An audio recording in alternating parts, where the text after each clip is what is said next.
Salam sejahtera saudara yang kekasih di dalam nama Tuhan Yesus Kristus. Kembali kita bertemu di dalam dimensi iman Kristiani, memikirkan kebenaran firman Tuhan, dan terus bagaimana kita menggali, mendalami, mendapatkan kebenaran untuk hidup di dalam Tuhan senantiasa. Namun sebelum kita memikirkan bagaimana Paulus bersikap terhadap nubuat, ini menjadi menarik karena ini menjadi penting bagi pembelajaran umat Kristen masa kini. Karena ini bukan peristiwa asal, tetapi betul-betul ada di dalam Alkitab. Kita akan membuka Kisah Rasul pasal 21 ayat 10 sampai 14. Namun sebelumnya kita lebih dulu berdoa, saudaraku yang kekasih. Kami bersyukur, kami berterima kasih ya Tuhan untuk cinta kasih-Mu, untuk kesempatan boleh merenungkan firman-Mu. Berkati sertai kami di perenungan kami, mengerti kehendak-Mu, bertumbuh dalamnya untuk puji hormat bagi nama-Mu. Dalam nama Tuhan Yesus Kristus kami berdoa. Amin. Saudara-saudara, Kisah Rasul pasal 21 ayat 10 sampai 14, demikian firman Tuhan. Setelah beberapa hari kami tinggal di situ, datanglah dari Yudea seorang nabi bernama Agabus. Ia datang pada kami lalu mengambil ikat pinggang Paulus sambil mengikat kaki dan tangannya sendiri. Ia berkata, "Demikianlah kata Roh Kudus, beginilah orang yang empunya ikat pinggang ini akan diikat oleh orang-orang Yahudi di Yerusalem dan diserahkan ke dalam tangan bangsa-bangsa lain." Mendengar itu kami bersama-sama dengan murid-murid di tempat itu meminta supaya Paulus jangan pergi ke Yerusalem. Tetapi Paulus menjawab, "Mengapa kamu menangis? Dan dengan jalan demikian mau menghancurkan hatiku? Sebab aku ini rela bukan saja untuk diikat tetapi juga untuk mati di Yerusalem oleh karena nama Tuhan Yesus. Karena dia tidak menerima nasihat kami menyerah dan berkata, jadilah kehendak Tuhan." Saudara yang kekasih, ini menarik. Peristiwa ini menjadi luar biasa karena ada seorang nabi bernama Agabus. Transisi PL di PB, ada nabi kita temukan Simeon, Nabi Yohana, begitu ya, waktu di kelahiran Yesus. Lalu tampaknya ini Agabus juga mempunyai karunia itu sehingga dia disebut juga nabi, yaitu bernubuat tadi. Nah, bagaimana sikap Paulus yang rasul terhadap nubuat sang nabi ini? Ini menjadi menarik. Agabus adalah orang yang pernah bernubuat tentang Yerusalem akan dilanda kelaparan, lalu terjadi. Yang menjadi menarik memang, pada waktu kelaparan, artinya nubuat itu hanya memberitahu dan terjadi, tetapi kemudian tidak bisa dicegah. Dan kemudian bagaimana orang Kristen kemudian di berbagai tempat berkumpul, mengumpulkan bantuan untuk Yerusalem. Oke, Kisah Rasul mencatat peristiwa itu menjadi menarik karena itu nubuat yang pertama, lalu nubuat yang kedua, itu di pasal 11. Nubuat yang kedua ini disampaikan kepada Paulus. Dan bagaimana sikap Paulus, ini yang menjadi pemikiran serius kita, saudaraku. Nah, apa yang dikatakan Paulus menjadi menarik? Ketika kemudian Paulus ternyata dinubuatkan oleh Agabus begini. Bahwa dikatakan Agabus datang lalu dia ambil ikat pinggang Paulus. Lalu dia ikat kaki tangannya dan berkata, orang yang mempunyai ikat pinggang ini akan diikat oleh orang-orang Yahudi di Yerusalem dan diserahkan ke dalam tangan bangsa-bangsa lain. Saudara-saudara, Paulus dinubuatkan akan ditangkap di Yerusalem. Paulus dinubuatkan akan diikat. Begitulah orang ini akan diperlakukan. Dan yang bernubuat ini adalah Agabus, yang di pasal 11 sudah dinyatakan bagaimana dia bernubuat tentang Yerusalem kelaparan dan benar. Walaupun pada akhirnya kita juga bingung ketika nubuat itu benar, manfaatnya apa ya? Nggak tahu juga sih. Pokoknya sudah terjadi, ya akhirnya kelaparan juga Yerusalem. Dan gereja-gereja sekitar mengambil bagian untuk membantu Yerusalem dari kelaparan. Sehingga mereka mengumpulkan dana, saudara. Nah, kalau begitu, untuk apa sebetulnya nubuat Agabus tentang Yerusalem kelaparan? Yang jelas kita tidak menemukan. Tetapi mengapa ada di dalam Alkitab dan dicatat? Ini menjadi menarik, bukan? Kalau pada akhirnya toh dinubuatkan kelaparan dan terjadi kelaparan tapi tidak bisa dicegah, atau tidak bisa ada pengatasan khusus, atau nubuat itu tidak memberi sesuatu nilai tambah terhadap apa yang terjadi. Karena pada akhirnya seperti biasa dikumpulkan dana untuk menolong Yerusalem. Nah, Kisah Rasul mencatat dua peristiwa ini jadi penting bagi saya karena menunjukkan bagaimana ada nubuat yang benar dari seorang Agabus dan bagaimana nubuat itu kemudian berlaku menurut perspektif seorang rasul yang bernama Paulus. Maka Paulus ketika menerima bagian ini dikatakan kepada dia, bagaimana Paulus harus berhati-hati. Karena saudara-saudara yang ada di sana mencegah Paulus. Ya, dikatakan dari Tirus kami tiba di Ptolemais dan dari situ berakhirlah perlayan kami. Kami memberi salam pada saudara-saudara di situ. Ya, keesokan harinya kami berangkat dan tiba di Kaisarea. Kami masuk rumah Filipus memberita Injil. Filipus mempunyai 4 anak yang memperoleh karunia bernubuat itu. Nah, lalu mereka bernubuat. Pertanyaannya adalah menarik. Untuk apa? Memberitahu Paulus supaya jangan ke Yerusalem. Untuk apa? Supaya Paulus kalau ke Yerusalem nanti ditangkap. Lalu bagaimana Paulus? Berterima kasih kah? Lalu kemudian dia pergi ke tempat lain? Menarik, saudara. Saya tidak tahu apakah kemudian kita akan berkata Paulus keras kepala. Saya tidak percaya itu. Tapi bagaimana sikap ini atau catatan ini menjadi penting. Yaitu menunjukkan bagaimana orang Kristen seharusnya bersikap seperti Rasul bersikap. Apa yang dikatakan Agabus sebagai nubuat ternyata benar. Memang tidak salah kalau Paulus kemudian ditangkap dan diikat dan dianiaya di Yerusalem. Nah, saudara-saudara, ketika Paulus ditangkap, diikat dan dianiaya di Yerusalem, yang menjadi bagian penting adalah sikap Paulus terhadap hal itu. Ini menarik. Nubuat dikatakan ya. Tapi kemudian untuk apa ya? Itu yang pertanyaan tadi, bukan? Dan nubuat itu benar? Ya, Agabus terbukti kualitasnya. Tidak asal. 100%. Tetapi kemudian lagi-lagi, untuk apa ya? Karena sesudah Agabus bernubuat, lalu diberitahukan kepada Paulus supaya Paulus jangan ke Yerusalem. Tapi Paulus tetap, saya akan pergi ke Yerusalem. Maka Paulus tetap akan berangkat ke Yerusalem, dan dia tidak mau tinggal bersama dengan mereka di sana. Oleh karena itulah seluruh jemaat yang ada berkumpul. Dan mereka meminta dengan amat sangat supaya Paulus jangan berangkat. Jangan pergi ke Yerusalem. Karena akan ditangkap. Perhatikan bagian ini. Agabus bernubuat benar. Agabus tidak bernubuat salah. Agabus bukan nubuat-nubuatan. Paulus seorang rasul Allah. Paulus murid yang kemudian menulis lebih dari separuh perjanjian baru. Bagaimana Paulus bersikap memahami nubuat? Bagaimana Paulus bersikap menjelaskan sikap Kristiani? Ini penting sekali. Karena ini menjadi perubahan paradigma yang sangat radikal terhadap pengertian dan memahami nubuat. Ini luar biasa.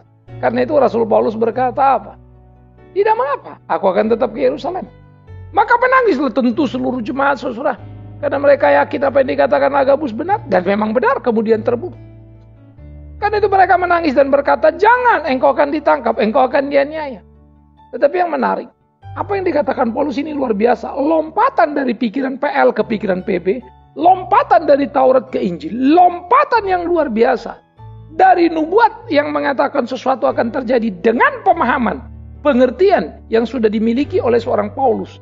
Bagaimana Injil, perjanjian baru itu menguasai hati dan pikirannya. Apa yang dikatakan Paulus? Saudaraku, aku mau ditangkap. Iya. Aku mau diikat. Iya. Memang kenapa? Memang untuk itulah aku datang, saudara-saudara. Waduh, ini luar biasa ya. Sehingga dia memandang bagaimana dikatakan, mengapa kamu menangis? Dengan jalan demikian mau menghancurkan hatiku. Sebab aku ini rela bukan saja untuk diikat, tapi juga untuk mati di Yerusalem oleh karena nama Tuhan Yesus. Paulus pertama mengerti untuk apa dia menjadi hamba Tuhan. Mengerti sebagai rasul dengan segala konsekuensinya. Pergilah beritakanlah Injil. Ikut aku sangkal dirimu, pikul salibmu. Jangan takut. Paulus tahu apa arti penjara. Paulus tahu apa arti duka. Paulus tahu arti susah. Dia paham betul soal itu. Sehingga ketika dikatakan bahwa dia akan ditangkap, dia tidak menjadi gelisah karena itu. Dia tidak memandang itu sebagai malapetaka. Ini menjadi menarik. Karena dia tahu betul. Hidupnya adalah untuk Kristus dan mati adalah keuntungan. Dia tahu betul. Itu sebab dikatakannya kepada orang di Filipi di penjara. Jangan malu karena aku di penjara. Aku di penjara untuk memberitakan Injil. Dari sini akan kumuliakan Tuhanku. Betapa luar biasanya. Tidak ada yang bisa membendung seorang Paulus.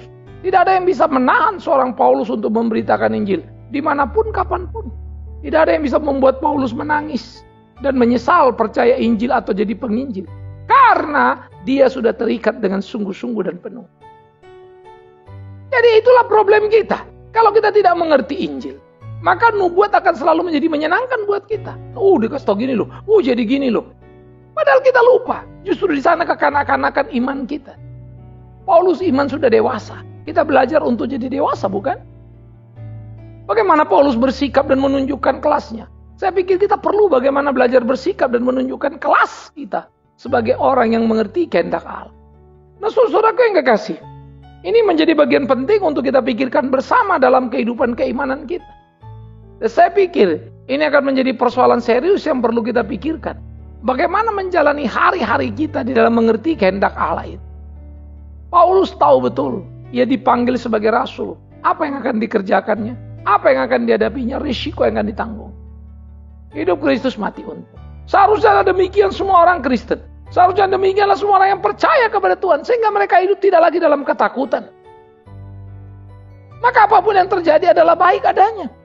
Dan mereka tidak perlu lagi memberitahukan membutuhkan pemberitahuan. Oh, besok kamu mati misalnya. Besok kamu ditangkap. Mau mati besok, mau mati hari ini, bulan depan, tahun depan. Sama saja. Karena selalu siap sedia, bukan?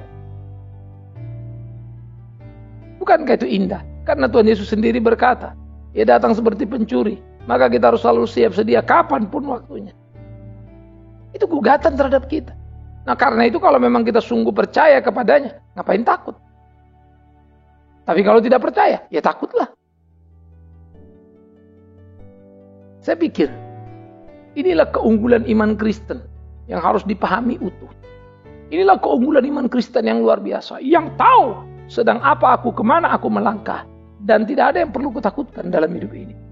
Bagaimana dengan kita? Kenapa kita bergairah? Ada penglihatan ini, ada nubuat itu, nubuat ini. Dan kita merindukan itu. Karena kita memang belum seperti Paulus. Mengerti untuk apa kita dipanggil. Dan apa yang akan kita hadapi dalam kehidupan ini.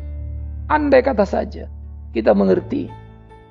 Dan tahu apa yang kita jalani. Tentu tak ada yang perlu kita takutkan. Paulus ketika itu sedang dalam proses menulis surat-surat yang tertulis ini. Dan kita sudah mewarisinya lengkap. Seharusnya kita sudah lebih jelas. Belajar dari pengalaman Paulus. Belajar dari pengalaman para rasul. Apalagi. Karena itu menjadi penting di catatan kisah rasul peristiwa ini dimasukkan. Untuk menunjukkan bagaimana rasul. Menunjukkan sikap mereka, kelas mereka. Terhadap apa yang dikatakan nubuat. Bukan nubuat palsu. Nubuat yang benar. Kalau nubuat palsu kan gampang ya. Ini palsu, selesai. Tapi ini memang benar dan Agabus dari Tuhan. Bukan tidak dari Tuhan. Lalu mengapa Tuhan membenturkan sepertinya keduanya? Bukan. Tuhan mau mengajar kita melewati, memahami transisi dari hidup yang diberitahu oleh nubuat kepada hidup yang sudah kita punya ketika kita percaya kepada Tuhan Yesus Kristus ini. Dan itulah yang ada pada seorang Paulus. Untuk itu aku dipanggil. Karena itu jangankan ditangkap, mati pun aku rela. Nah kalau sudah tahu mau mati saja rela, apa takutmu ditangkap? Sehingga apa yang dikatakan Agabus tidak didengarkan oleh Paulus, artinya Paulus tidak diam. Dia tidak bilang Agabus bohong, enggak juga. Karena memang Agabus benar. Tapi persoalan bukan itu. Saya bahwa inilah hidup yang harus dipahami. Sehingga orang Kristen diajar untuk melihat bagaimana memandang kehidupan sebagai satu belas kasihan Tuhan yang harus dijalani. Bagaimana memandang kehidupan dan melewatinya dalam keberanian yang penuh. Itulah yang harusnya dipahami. Bagaimana lakon hidup itu dijalani. Jangan sampai salah. Jadi saudara-saudaraku yang dikasihi oleh Tuhan Yesus Kristus. Apa yang dikatakan, apa yang digambarkan, apa yang diungkapkan. Ini menjadi sangat menarik. Bagaimana kita mengerti kebenaran. Apa yang menjadi kehendak Tuhan itu. Inilah yang harus kita jalani dalam hidup kita saudara-saudaraku. Karena itu memikirkan. Apa yang menjadi kehendak Tuhan adalah memikirkan prinsip kebenaran yang harus kita lakukan. Jadi, ketahuilah tujuan hidup kita, panggilan kita. Karena Alkitab di awal sudah mengatakan, bukan? Aku mengutus kamu seperti domba ke tengah serigala. Yesus juga sudah berkata, sangkal diri, pikul salib, ikut aku. Yesus berkata, musuh-musuh akan datang menganiayamu. Yesus berkata, berbahagialah engkau, hai orang percaya, kalau kau dianiaya karena kebenaran. Semuanya komplit. Mau apa lagi? Aniaya? Memang ada di Alkitab kok. Kenapa kamu takut? Kecuali kamu tidak tahu. Dan kamu tidak mau tahu. Karena itu kalau kita dinambah-bawahkan oleh ajaran atau semangat yang berbeda dengan Alkitab. Kan kacau semuanya, bukan? Jadi kita memimpikan pengharapan-pengharapan kosong pada akhirnya. Kalau dikatakan kita akan dianiaya. Penganiayaan sekarang bukan bentuk fisik. Penganiayaan fisik itu makin hari akan makin tidak populer. Seturut dengan perkembangan HAM yang semakin menggila. Itu akan menghilang. Tetapi justru ketika orang melakukan dosa yang macam-macam dan kita tidak. Waduh, itu rasanya sendiri setengah mati. Karena kita tidak melakukan, kita dicemooh. Karena gaya hidup kita yang benar justru aneh di tengah dunia berdosa. Kita akan diejek dan itu mengerikan. Bersiap-siaplah. Ini bukan soal engkau kaya jadi miskin. Tapi bagaimana engkau kaya tapi tidak memuaskan hawa nafsumu sendiri. Bersiap-siaplah. Engkau punya uang, punya kedudukan. Tapi tidak bisa punya kelakuan yang semau dan memuaskan hawa nafsumu. Kau menjadi lain dari kawan-kawanmu. Bersiap-siaplah. Ada banyak kesulitan yang akan kita hadapi. Ketika kita berjalan seperti sendiri, orang lain tidak mau mengerti. Tetapi itulah kehidupan kita. Paulus tahu pergumulan yang dihadapinya. Paulus tahu persoalan serius yang sedang menantinya. Dan Paulus tidak gentar. Mati, aku siap. Saya suka bagian ini, saudara. Paulus siap untuk mati, siap. Memang untuk itu aku dipanggil. Oleh karena itu dikatakan oleh jemaat di situ karena dia tidak mau mendengar nasihat kami menyerah dan berkata, jadilah kehendak Tuhan. Dan memang kehendak Tuhan yang jadi. Tidak ada yang salah dengan Paulus tidak mendengarkan nubuat Agabus. Dia tahu itu benar. Tapi dia tahu ada kebenaran yang lebih besar untuk mengiring Kristus Tuhan. Karena apa, saudara? Logika sederhana saja. Kalau Tuhan mau kita ketangkap, lari pun ketangkap. Kalau Tuhan mau kita lepas, ditangkap pun kita tidak akan terkenakan. Nah, pertanyaannya tentu jadi penting bukan soal ditangkap atau tidak ditangkap. Penting adalah Tuhan mau apa tidak. Kehendak Allah apa bukan? Mana yang jadi kehendak Allah? Paulus tahu apa yang menjadi kehendak Allah. Dan dia pahaminya. Karena itu dia pergi dan berjalan. Tanpa jemaat belum bisa mengerti penuh. Tapi dengan peristiwa ini mereka mengalami perubahan yang cukup signifikan. Bahwa ternyata nubuat bukan segala-galanya. Waduh, beda. Saudara-saudara, ini peristiwa di perjanjian baru yang sangat aktual. Seperti yang saya katakan tadi, tentu kita mesti menelusuri siapa Agabus, berapa kali peristiwa dalam hal itu dia bernubuat. Bagaimana peristiwanya, bagaimana kejadiannya. Sehingga kita dapat gambaran yang utuh. Tidak asal, tidak lompat sana, lompat sini. Kalau saudara mengatakan, oh tidak boleh, nubuat masih penting, nubuat perlu ini, perlu itu. Karena kita mesti tahu depan, tahu ini, tahu itu. Ya silakan, berarti Anda menyalahkan Paulus, itu saja. Ingat, Paulus tidak menyalahkan Agabus, nubuat itu betul. Tetapi perubahan konsep orang-orang perjanjian baru, yang tahu panggilan dan hidupnya, tidak menjadi masalah itu. Luar biasa ya. Karena aku tahu, untuk apa aku hidup. Jangankan ditangkap, mati pun aku rela. Wow. Saya terhenyak, saudara. Kadang saya bertanya untuk diri saya sendiri. Big man, siapkah kau mati untuk Tuhanmu? Kalau di khotbah tentu mudah, bukan? Tapi di keseharian, apakah iya? Apakah aku betul melakukan itu? Apakah aku murni melayani dia? Memang hanya untuk dia? Tidak mudah. Apakah aku tidak mengambil keuntungan dari pelayananku? Mungkin mulutku bisa bilang tidak. Tapi hari-hariku, hidupku, berkahian sengit. Karena itu apapun yang kuucapkan, yang kukatakan, harus terbukti dalam kehidupan. Karena itulah pertandinganku yang sesungguhnya ada di kehidupanku. Di perjalanan hari-hariku. Melakukan kehendak Tuhan itu. Dan inilah yang harus kita pikirkan. Oleh karena itu, saudara-saudaraku yang kekasih, Paulus telah menunjukkan sikapnya yang sangat penting. Bagaimana dia bersikap terhadap kebenaran. Bagaimana dia bersikap menunjukkan kelas yang semestinya. Bagaimana dia bersikap dan membuktikan. Inilah yang seharusnya. Ini penting. Oleh karena itu, saudara-saudara yang dikasihi oleh Tuhan Yesus Kristus, kita mesti merenungkan kebenaran firman Tuhan itu dengan seutuhnya. Bagaimana menjalani kehendak Tuhan itu dengan semestinya. Kita mesti memperhatikan bagaimana hidup di dalam iman yang murni, yang terikat kepada Kristus, dan berani hidup untuk Kristus, sekaligus berani mati untuk Kristus. Kita harus punya itu. Kita bukan hidup menjadi orang Kristen yang dinabobokan oleh berbagai hal yang kita inginkan. Kalau engkau saja sudah berani hidup untuk Kristus dan memandang mati keuntungan, apalagi yang kau takutkan? Takutlah kalau engkau hidup tidak benar. Takutlah kalau engkau salah. Takutlah kalau engkau berdosa. Takutlah kalau engkau tidak jujur. Tapi jangan takut terhadap aniaya. Jangan takut terhadap ancaman. Kalaupun kita mati dibunuh orang, itu pun karena Tuhan mengizinkan, bukan? Mana ada orang bisa bikin kita mati kalau bukan kehendak Tuhan di dalamnya? Maka saya selalu berkata, entah kau mati ditembak orang, entah kau mati ditabrak apapun, entah kau mati karena penyakit, itu cuma cara mati saja. Tapi setiap orang percaya mati, kembali kepada Sang Pencipta, Tuhan yang hidup. Jangan menyesal, jangan menangis, jangan cengeng. Kenapa ya ini anggota keluargaku, mamaku, papaku kok dipanggil Tuhan? Kenapa tabrakan? Kalau tabrakan mending aku saja, ini kasihan. Jangan khawatir semua itu, saudaraku.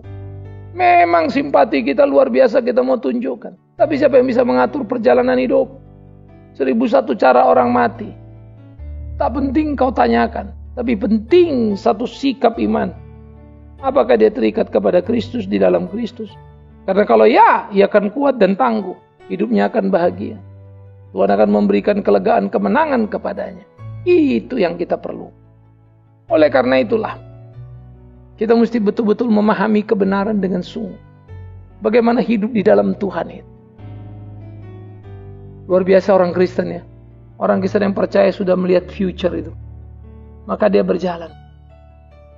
Berjalan di future yang penuh kepastian. Karena dia tahu Tuhan pelihara dia. Bahkan di kematian. Apalagi cuma sakit penyakit, ditangkap babak belur. Itu sudah bagian dari perjalanan iman. Nah, tahukah kita? Tapi bagaimana kita bisa memahami perjalanan ini seperti ini? Kalau mimpi kita selalu hanya dapat inilah, tambah itulah. Mobil 1 jadi 3 lah, rumah 2 jadi 10 lah. Dan itu terus dream kita. Padahal seharusnya dreamnya orang Kristen itu, mimpinya orang Kristen. Aku hidup lebih benar lagi, lebih mengabdi, lebih sungguh. Ingat, rezeki di tangan Tuhan dan Dia akan tambahkan pada kita dalam kerajaan kehendak-Nya.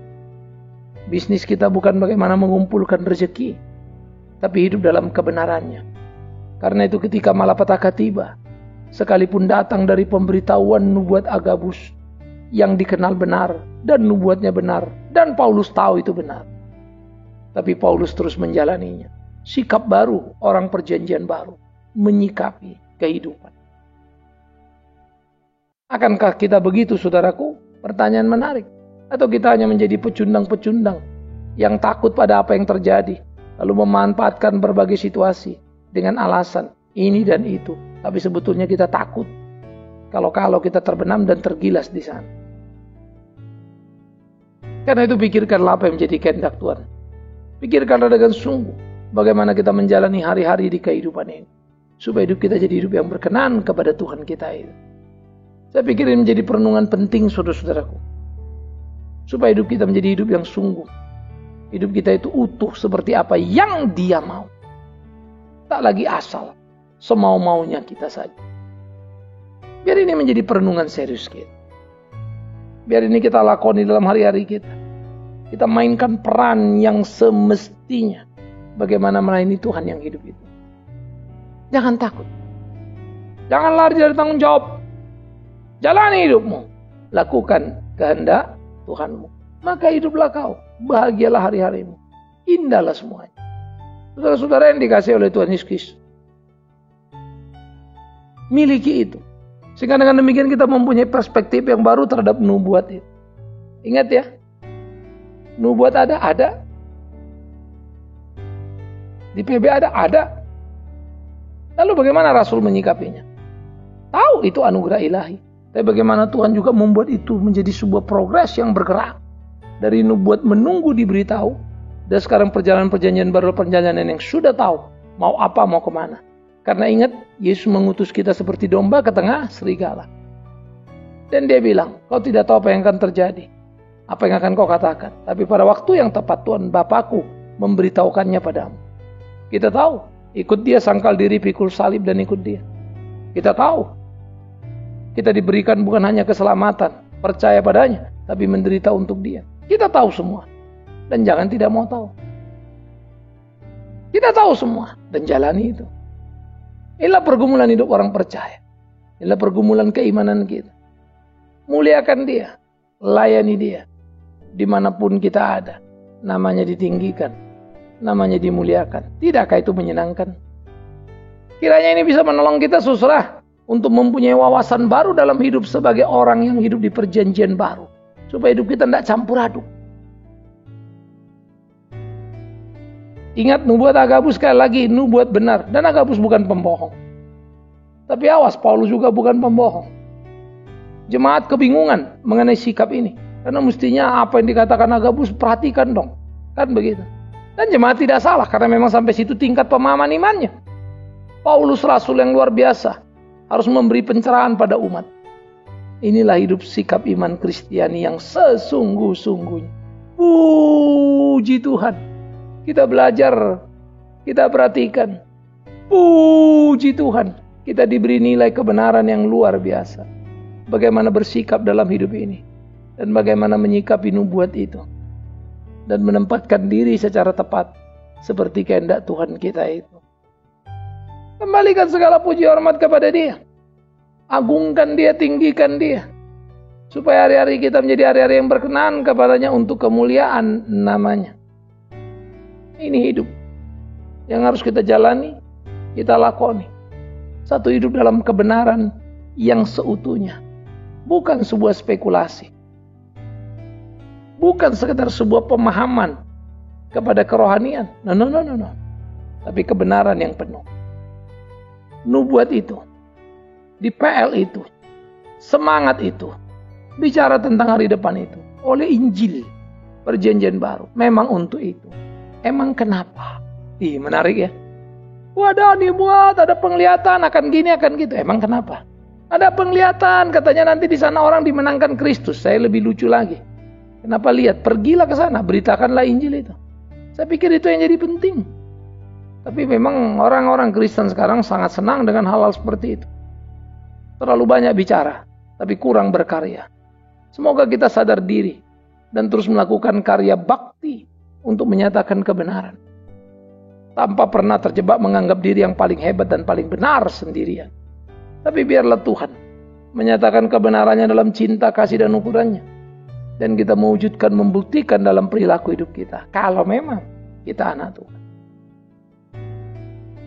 Bukankah itu menarik saudara-saudaraku yang kekasih? Nah, inilah mestinya hidup kita. Jadi jangan lagi berkajang untuk hal-hal yang menyenangkan emosi kita. Tapi kebenaran yang sesungguhnya. Selamat menikmati Injil itu. Mengetahui tujuan hidup kita. Tuhan memberkati kita. Amin. Kita berdoa. Kami bersyukur, kami berterima kasih ya Tuhan untuk cinta kasih-Mu.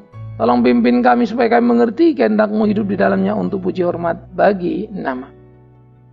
Kami berdoa dan menyerahkan. Supaya kami sungguh terikat kuat dengan berita Injil itu. Terpujilah Tuhan. Amin. Saudara, sampai di sini pertemuan kita, terus doakan dimensi iman Kristiani, pelayanan PAMA, ambil bagian dan mendukung supaya terus bertumbuh berkembang untuk kemuliaan nama Tuhan.